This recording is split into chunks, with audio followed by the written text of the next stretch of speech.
Assalamualaikum warahmatullahi wabarakatuh. Waalaikumsalam warahmatullahi wabarakatuh. Kami di sini dari kelompok 4 mohon izin kepada teman-teman semua untuk mempresentasikan terkait bab realisasi dan pengiriman produk dan juga layanan. Sebelum lanjut ke presentasi, izin memperkenalkan diri terlebih dahulu. Saya dan Mas Ridwan Prasojo, dan juga ada rekan saya Dewi Rizky Farezi, Muhammad Iqbal Arisandi, dan juga saudara Rian. Baik, lanjut ke materi. Di era globalisasi, sebuah perusahaan yang memproduksi suatu barang atau jasa itu dituntut untuk dapat memproduksi secara efektif dan juga efisien. Kemudian dalam pengelolaan bahan bakunya, salah satu hal yang ditekankan yaitu terkait pengelolaan mutu, dan hubungan yang masuk juga berperan penting dalam penjagaan daya saing dan juga keberlanjutan dari bisnis itu sendiri.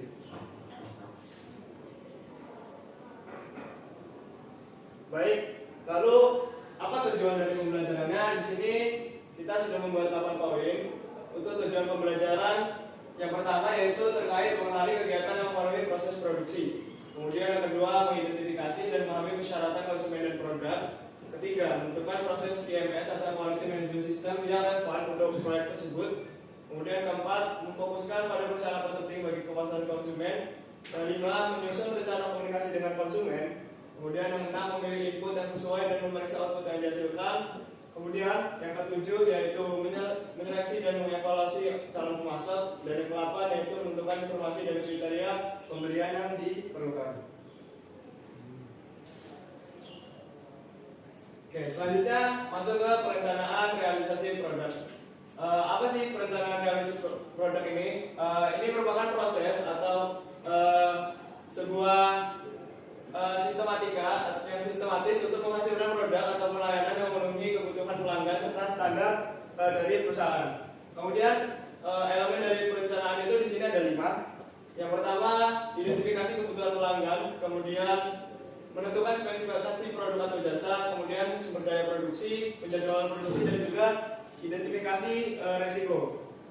Selanjutnya manfaat. Lalu manfaat dari perencanaan realisasi produk ini yaitu dapat menciptakan minimnya kesalahan produksi, efisiensi waktu dan biaya, serta meningkatnya kepuasan dari pelanggan. Dan selanjutnya yaitu fokus konsumen. Fokus konsumen sendiri merupakan cara pendekatan bisnis yang menempatkan kebutuhan dan keinginan pelanggan sebagai pusat dari setiap aktivitas perusahaan dari itu sendiri. Kemudian ada salah satu strategi penerapan fokus konsumen yaitu Voice of Customer atau VOC. Strategi ini untuk memahami harapan dari pelanggan. Kemudian yang kedua yaitu Customer Journey Mapping. Ini seperti berupa diagram.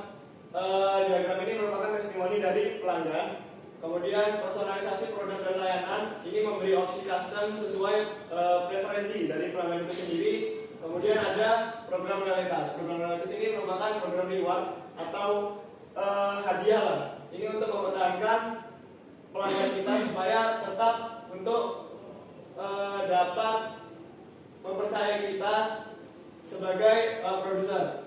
Kemudian selanjutnya keberhasilan strategi ini dapat diukur dari meningkatnya retensi pelanggan, kemudian skor kepuasan pelanggan atau customer satisfaction score atau CSAT, dan Net Promoter Score atau NPS yang menunjukkan sejauh mana pelanggan ini bersedia untuk merekomendasikan produk atau layanan kepada orang lain. Baik, selanjutnya yaitu perencanaan dan pengembangan. Perencanaan dan pengembangan produk merupakan proses yang memulai dari penciptaan konsep hingga realisasi prototip produk atau layanan yang siap diproduksi. Lalu langkah-langkah perencanaan dan pengembangan. Di sini ada prosedurnya. Yang pertama yaitu pengumpulan kebutuhan dan harapan. Lalu selanjutnya setelah kita mempunyai data terkait kebutuhan dan harapan dari pelanggan itu apa, kita membuat konsep awal. Setelah kita membuat konsep awal, itu berlanjut ke evaluasi dan juga seleksi dari konsep-konsep yang sudah kita buat tadi. Kemudian lanjut kita ke pembuatan prototipe. Kemudian setelah prototipe ini jadi, kita coba uji validasi dan juga verifikasi. Setelah validasi dan verifikasi ini sudah memenuhi standar, maka kita bisa untuk mengembangkan produk akhir tersebut. Dan dalam proses perencanaan dan pengembangan ini dipengaruhi oleh beberapa faktor, di mana seperti aspek ekonomi dan juga kenyamanan pengguna, kemudian keamanan produk, dampak terhadap lingkungan, serta efisiensi dalam biaya produksi. Baik, selanjutnya masuk ke pembelian. Lalu pembelian itu apa sih? Pembelian itu merupakan proses pengadaan barang ataupun bahan baku ataupun jasa dari pihak ketiga dengan tujuan mendukung kelancaran proses produksi ataupun layanan.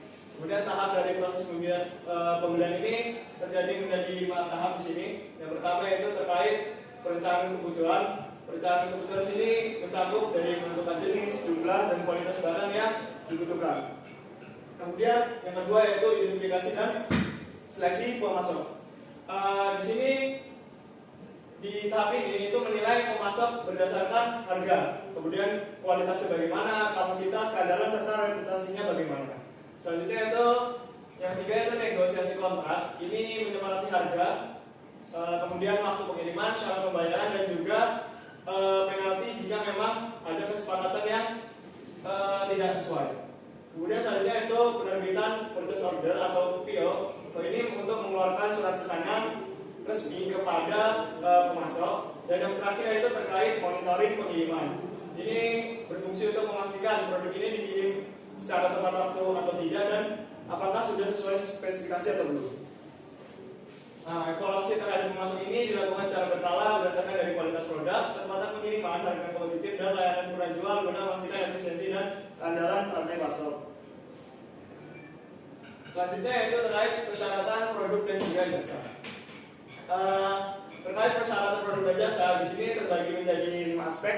Yang pertama yaitu ada persyaratan teknis. Persyaratan ini meliputi material, kemudian dimensi, toleransi, dan juga kekuatan material. Kemudian yang kedua yaitu aspek persyaratan regulasi. Ini meliputi standarisasi, keamanan, kemudian standarisasi keselamatan dan juga lingkungan. Yang ketiga yaitu persyaratan operasional. Ini meliputi daya tahan dalam berbagai kondisi. Kemudian yang keempat yaitu di aspek estetika, ini meliputi desain, warna, tekstur. Dan juga yang terakhir aspek layanan, yang ini dimana meliputi dari instalasi, kemudian pelatihan, dan juga garansi. Baik, yang selanjutnya itu masuk ke pengendalian dan pengawasan sarana dan juga pengukuran. Tanpa pengendalian ataupun kontrol yang efektif, produk ini berpotensi untuk gagal atau produksi ini berpotensi untuk cacat. Kemudian hal tersebut itu dapat berpotensi untuk merugikan perusahaan dari sisi finansial dan juga reputasi. Lalu bagaimana cara untuk pengendalian cara produksi? Dapat dilihat di depan. Ini ada 4 cara. Yang pertama yaitu terkait pemeliharaan rutin. Ini salah satu implementasinya itu menetapkan jadwal maintenance untuk mesin produksi. Kemudian kalibrasi alat ukur. Ini untuk menjamin alat ukur supaya dapat memberikan hasil atau penilaian yang akurat. Kemudian yang ketiga ada audit internal. Audit internal ini seperti pemeriksaan berkala terhadap proses dan juga fasilitas produksi. Kemudian yang keempat ada validasi proses. Ini memverifikasi bahwa output dari proses ini sudah sesuai dengan spesifikasi atau belum. Kemudian selanjutnya itu terkait pengawasan kualitas produk. Setelah kita melakukan pengendalian sarana produksi, kita juga perlu adanya pengawasan dari kualitas produk yang sudah dibuat. Ini pertama ada first article inspection atau FAI. Ini seperti pemeriksaan produk pertama di setiap batch produksi. Kemudian selanjutnya ada in-process inspection. Ini berupa pengawasan produk di setiap dari tahapan produksi itu sendiri. Dan yang terakhir ada final inspection. Ini pemeriksaan akhir sebelum akhirnya produk tersebut itu dikirim ataupun didistribusikan. Pengendalian produk tidak sesuai meliputi isolasi produk yang cacat untuk mencegah penggunaannya kita dapat menganalisis akar masalah atau root cause analysis untuk menemukan penyebab utama serta beberapa tindakan korektif dan juga pencegahan atau corrective and preventive action agar suatu kendala atau masalah ini tidak terulang. Baik, kesimpulan dari materi ini yaitu realisasi dan pengiriman produk serta layanan yang efektif merupakan kunci untuk mencapai kepuasan pelanggan dan keberhasilan bisnis. Kemudian proses ini juga harus direncanakan dan dijalankan secara sistematis dengan fokus pada mutu, kebutuhan konsumen, inovasi produk, kerjasama dengan pemasok, serta pembangunan persyaratan dan pengendalian mutu. Implementasi yang konsisten akan meningkatkan efisiensi, mengurangi risiko produk yang cacat atau gagal, dan juga dapat memperkuat daya saing perusahaan secara berkelanjutan. Baik, mungkin sekian presentasi yang dapat kami sampaikan. Selanjutnya saya serahkan kepada teman-teman bagi yang ingin bertanya di silakan.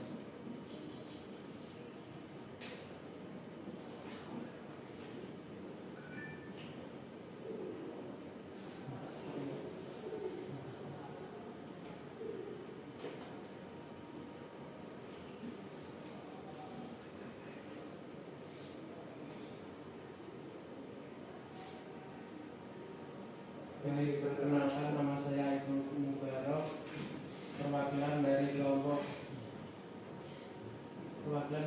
5 absen 10. Mohon izin bertanya. Kan pada slide kemarin itu sudah dijelaskan elemen perencanaan, salah satunya yaitu identifikasi kebutuhan pelanggan. Terus bagaimana cara mengidentifikasi kebutuhan pelanggan tersebut? Tolong dijelaskan. Terima kasih. Baik, terima kasih kepada saudara Ikul atas pertanyaannya. Pertanyaannya dapat kami tampung dulu bagi peserta bagi teman-teman yang ingin bertanya lagi, persilakan untuk mengangkat tangan.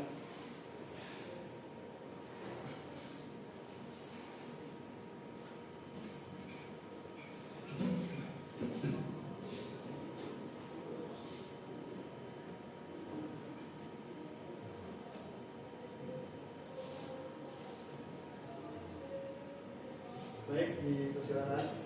Baik, terima kasih kepada kelompok 4. Sebelumnya mohon izin untuk memberikan pertanyaan. Sebelumnya perkenalkan, nama saya Rahman Putra, perwakilan dari kelompok 6. Izin bertanya, cara perusahaan meningkatkan kepuasan pelanggan dalam realisasi pengiriman produknya itu seperti apa? Terima kasih. Baik, terima kasih atas saudara Rahman yang telah diberikan.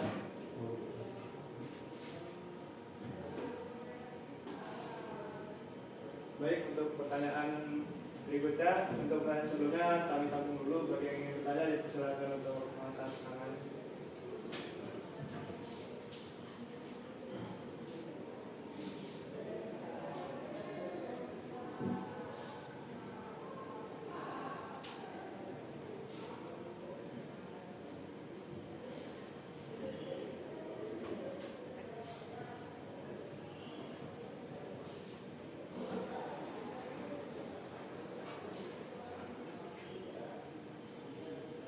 Baik, saya ulangi bagi teman-teman yang ingin bertanya apa saja. Jika masih ada yang ingin bertanya dipersilakan untuk mengangkat tangan.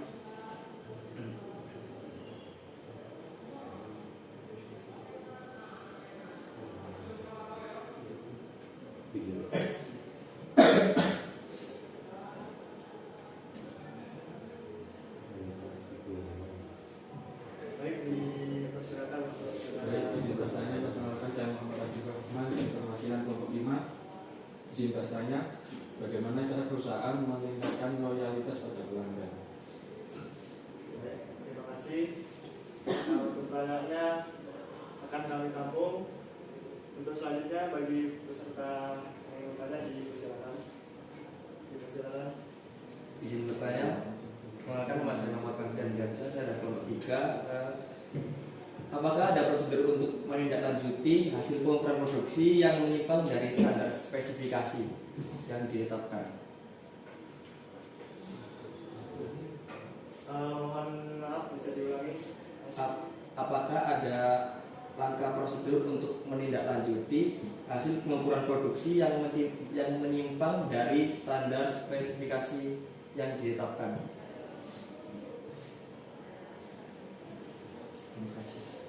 Baik, terima kasih atas pertanyaan yang sudah diberikan teman-teman. Selanjutnya kami mohon waktu untuk diskusi selama 5-10 menit untuk menjawab pertanyaan dari teman-teman.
Baik, selanjutnya saya izin jawab yang pertama pertanyaan dari saudara Ibnu tadi terkait di materi depan tadi sempat disinggung terkait identifikasi kebutuhan pelanggan. Lalu pertanyaannya itu bagaimana sih cara mengidentifikasi kebutuhan dari pelanggan dan tolong jelaskan. Nah, jadi untuk identifikasi kebutuhan pelanggan ini kita bisa melihat dari beberapa aspek karena kebutuhan dari pelanggan itu berbeda-beda. Nah, di sini kebutuhan ini terbagi menjadi 4 jenis. Itu ada kebutuhan eksplisit, kemudian kebutuhan implisit, kemudian kebutuhan emosional dan juga kebutuhan fungsional. Lalu kebutuhan eksplisit ini apa? Kebutuhan ini yaitu kebutuhan yang secara langsung itu diungkapkan oleh si pelanggan tersebut. Misal contoh, Pak, pengen produknya yang begini-begini. Nah itu contoh dari kebutuhan eksplisit. Kemudian kebutuhan implisit. Kebutuhan implisit ini kebutuhan yang tidak diucapkan secara langsung oleh pelanggan, namun kayak pelanggan ini mengharapkan sesuatu terkait produk ini. Contoh kayak mereka merequest atau meminta supaya pelayanannya lebih cepat lagi, kemudian lebih on time, kemudian lebih stok barang lebih banyak. Nah itu contoh dari kebutuhan implisit. Kemudian kebutuhan emosional ini seperti terkait kepercayaan pelanggan terhadap produk yang sudah kita tawarkan ke mereka. Ketika memang mereka sering untuk memilih produk kita, itu tandanya mereka percaya terhadap produk yang sudah kita tawarkan ke mereka. Itu artinya merupakan salah satu jenis dari kebutuhan emosional. Kemudian kebutuhan fungsional. Nah, kebutuhan fungsional ini kita bisa melihat dari berbagai perspektif, entah perspektif kita selaku produsen atau yang pencipta, atau produsen ataupun yang menjual, entah perspektif dari konsumen terkait fungsi dari produk yang sudah kita tawarkan. Lalu bagaimana sih cara mengidentifikasi dari kebutuhan tersebut? Itu ada beberapa cara. Itu bisa melalui seperti kita komunikasi langsung dengan pelanggan, melakukan wawancara ataupun survei. Kemudian yang kedua itu kita melakukan observasi. Observasi ini seperti tadi kita bisa melihat bagaimana pelanggan ini mempercayai produk yang sudah kita tawarkan ke mereka. Apakah jika mereka memang sering mempercayai kita untuk membeli produk yang sudah kita tawarkan, itu tandanya mereka memang percaya dengan produk yang sudah kita tawarkan ke mereka. Kemudian yang selanjutnya yaitu ada cara untuk melakukan pengamatan. Pengamatan ini terhadap si pelanggan dari yang membeli produk atau menggunakan produk yang sudah kita tawarkan, seperti itu. Saya kembalikan ke saudara penanya kalau ada tanggapan atau pertanyaan. Baik, terima kasih atas jawabannya, mungkin sudah cukup jelas. Baik, terima kasih. Untuk yang selanjutnya yaitu saya ingin menjawab pertanyaan dari saudara Rama. Tadi sempat ditanyakan terkait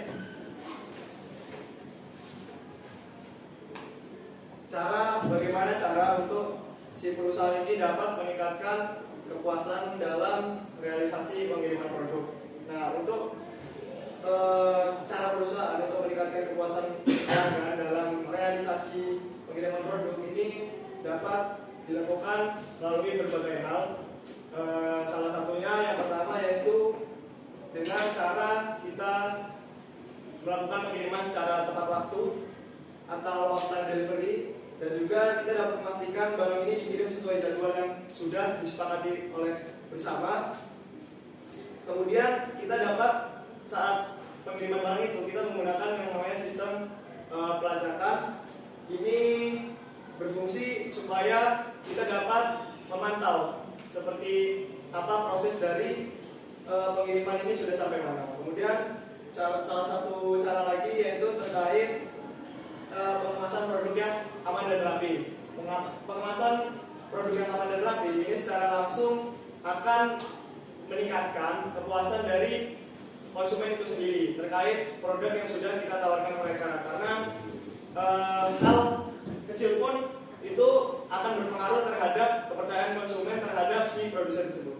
Selanjutnya yaitu terkait komunikasi aktif, itu bisa melalui media sosial ataupun yang lainnya. Jadi melalui komunikasi aktif ini kita dapat berkomunikasi dengan pelanggan terkait apa yang mereka butuhkan, terkait apa yang mereka harapkan. Nah, dari situ itu dapat meningkatkan kepuasan dari pelanggan terhadap si produsen ataupun suatu perusahaan itu sendiri. Mungkin Mungkin itu jawaban yang bisa sementara saya sampaikan. Mungkin saya kembalikan ke saudara penanya, apakah ada tanggapan lagi? Baik, sudah cukup jelas untuk jawaban dari saudara Allen. Terima kasih. Baik, terima kasih atas penjelasan.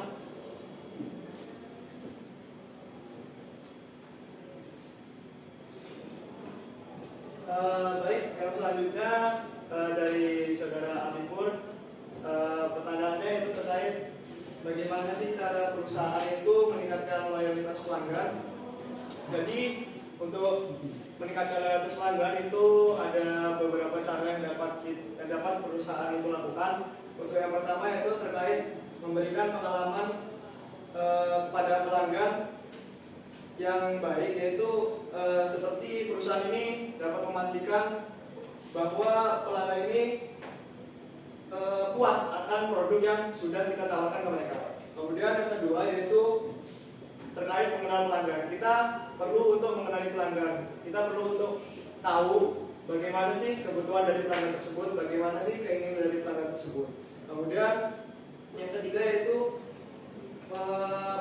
memberikan layanan kepada pelanggan secara responsif. Karena secara tidak langsung kalau kita responsif terhadap pelanggan itu tentu akan memberikan respon yang positif dari pelanggan itu sendiri. Karena ketika memang kita responsif, kita dapat istilahnya berkomunikasi dengan baik dengan mereka, dan juga itu dapat mendukung untuk dalam hal meningkatkan loyalitas antara si produsen dan juga konsumen ataupun pelanggan. Yang selanjutnya yaitu untuk meningkatkan loyalitas pelanggan, kita dapat memanfaatkan seperti memberikan garansi ataupun jaminan. Nah, dengan memberikan garansi atau jaminan itu seperti memberikan benefit lah ataupun dampak bagi si produsen sendiri, karena kita tidak setelah kita menjual, misal kita menjual produk mereka, nah itu secara langsung kita tidak langsung kayak melepas, artinya kita masih di sini memiliki kayak garansi ataupun jaminan ini untuk memperbaiki lah, ataupun salah satu bentuk pengawasan terhadap produk yang sudah kita tawarkan ke mereka. Baik, mungkin itu jawaban yang bisa saya sampaikan. Selanjutnya saya kembalikan ke saudara Afif, apakah ada tanggapan atau sanggahan? Baik, sudah cukup. Terima kasih atas jawabannya. Baik, terima kasih. Selanjutnya yaitu dari saudara Raffi. Tadi pertanyaannya itu terkait apakah ada prosedur dalam penanganan dalam hal ketika terjadinya penyimpangan. Nah, tentu ada beberapa prosedur penanganan dalam menangani terjadinya penyimpangan tersebut. Itu ada di sini ada 5 tahap. Yang pertama itu terkait identifikasi dan juga isolasi produk yang tidak sesuai. Kita dapat identifikasi ini faktor-faktor yang menyebabkan produk ini tidak sesuai itu apa. Itu bisa dilihat dari beberapa aspek. Kemudian yang kedua yaitu kita tadi analisa penyebab ketidaksesuaian. Kita analisa memang ketika kita sudah menemukan faktor yang apa, lalu kita analisa, oh ternyata yang membuat terjadinya kesalahan atau penyimpangan itu di sini. Kemudian yang ketiga yaitu adanya tindakan korektif. Tindakan korektif ini meliputi adanya perbaikan proses ataupun maintenance alat dan juga perbaikan dari operator itu sendiri. Kemudian yang keempat ini terkait pengukuran ulang atau istilahnya kalibrasi ulang untuk memastikan kesesuaian antara produk yang sudah kita tawarkan, namun produk tersebut terdapat kegagalan. Kemudian yang kelima yaitu kita harus melakukan adanya dokumentasi, karena dokumentasi ini juga penting untuk dapat melakukan evaluasi dan juga perbaikan atau maintenance secara berkelanjutan seperti itu. Saya kembalikan kepada saudara Raffi, apakah ada tanggapan atau sanggahan? Sudah. Baik, terima kasih. Karena mungkin dari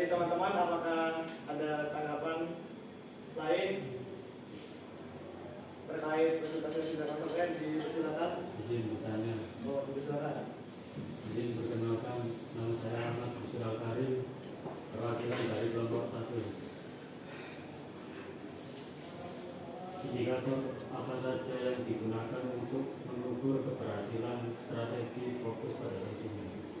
Terima kasih. Baik, terima kasih kepada saudara Yusirol atas pertanyaan yang telah diberikan. Izin mengulangi pertanyaannya tadi adalah indikator apa saja yang digunakan untuk mengukur terkait strategi kepuasan fokus pada konsumen. Izin menjawab seperti yang sudah dijelaskan melalui PPT tadi. Di sini ada beberapa aspek yang dapat kita perhatikan. Nah, ini salah satu parameter untuk bagaimana fokus kepuasan konsumen. Di sini ada beberapa cara, yaitu ini parameternya ada skor kepuasan pelanggan atau customer satisfaction score atau CSAT. Nah, kemudian yang selanjutnya yaitu ada net promoter score atau NPS, di mana di sini dapat menunjukkan sejauh mana pelanggan ini bersedia dalam merekomendasikan produk ataupun pelayanan kepada orang lain seperti itu. Nah, lalu selanjutnya itu selain dua ini juga ada yang namanya customer retention rate. Nah, ini customer retention rate ini untuk mengetahui presentasi dari pelanggan ini menggunakan produk atau jasa ini dalam jangka waktu tertentu. Jadi kita bisa melihat apakah memang mereka menggunakan produk yang sudah kita tawarkan mereka ini apakah lama atau tidak, seperti itu. Selanjutnya juga ada terkait jumlah ataupun kualitas feedback ataupun ulasan. Nah, ini sistem penilaiannya seperti ini dapat kita lakukan misal melalui online shop ataupun Google. Di situ kita bisa melihat rating dari mereka terkait produk yang sudah kita tawarkan ke mereka. Apakah produk kita ini baik ataupun tidak baik atau malah sangat tidak baik sekali, seperti itu. Saya kembalikan ke saudara penanya. Apakah ada tambahan? Cukup, terima kasih. Baik, terima kasih. Karena sesi tanya jawab waktunya sudah habis, mungkin presentasi pada hari ini dapat kami cukupkan. Saya selaku yang mempresentasikan materi pada hari ini mohon maaf untuk kesalahan ataupun ketidaktepatan kata ataupun jawaban. Kami dari kelompok 4 mohon maaf. Wassalamualaikum warahmatullahi wabarakatuh.